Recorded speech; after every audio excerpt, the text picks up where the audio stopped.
এবার খেলার খবরের দিকে নজর রাখবো, কারণ জাতীয় ফুটবল একাডেমিতে ডাক পেয়েছে রিমিকা রিয়াং।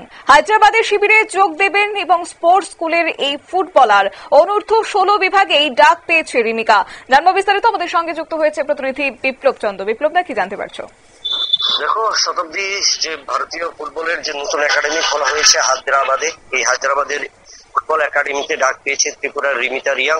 এবং দীর্ঘ কয়েক বছর পর, গত কয়েক বছর আগে লক্ষ্মিতা রিয়াং পেয়েছিল ত্রিপুরা স্পোর্টস স্কুল বাজারঘাটের, কিন্তু এবার রিমিতা রিয়াং ত্রিপুরা স্পোর্টস স্কুল পানিসাগরের যে রিমিতা রিয়াং অনূর্ধ্ব 16 বিভাগে ডাক পেয়েছে।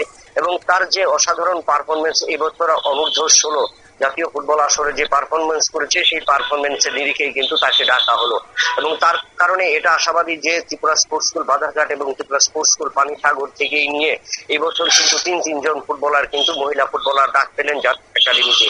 এবং অনূর্ধ্ব 14 বিভাগ এবং অনূর্ধ্ব 17 বিভাগ, যে 16 বিভাগ, এই বিভাগে রিমিতা রিয়াং যেভাবে ডাক পেলেন এবং অন্যান্যরা যাতে যেভাবে ডাক পেয়েছেন, তাতে আশা করা যাচ্ছে আগামী দিনে ত্রিপুরা মহিলা ফুটবলের যে নতুন ভাবে একটা দরজা খুলতে শুরু করছে।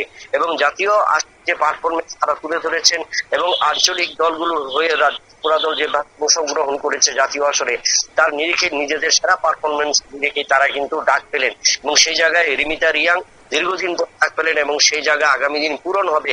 এবং লক্ষ্মিতা রিয়াং এর পর রিমিতা রিয়াংও কিন্তু ভারতীয় দলে খেলবেন, সেই কিন্তু প্রত্যাশা রয়েছে। আগামী কিছুদিনের মধ্যে রিমিতা যোগ দেবেন হায়দ্রাবাদের এই জাতীয় শিবিরে। ধন্যবাদ। আপনারা শুনলেন, অর্থাৎ আর কয়েকদিনের মধ্যেই হায়দ্রাবাদের শিবিরে যোগ দেবেন রিমিকা রিয়াং। এবং জানা গেছে যে ত্রিপুরার পানিসাগর স্পোর্টস স্কুলের এই ফুটবলার, এবং সেক্ষেত্রে যারা আগামীর ভবিষ্যতের ফুটবলার রয়েছেন তাদের ক্ষেত্রে যেটা উৎসাহ জাগাবে তা কিন্তু বলাই বাহুল্য। নিয়ে দিচ্ছি ছোট্ট একটি বিজ্ঞাপন বিরতির, সঙ্গে থাকুন।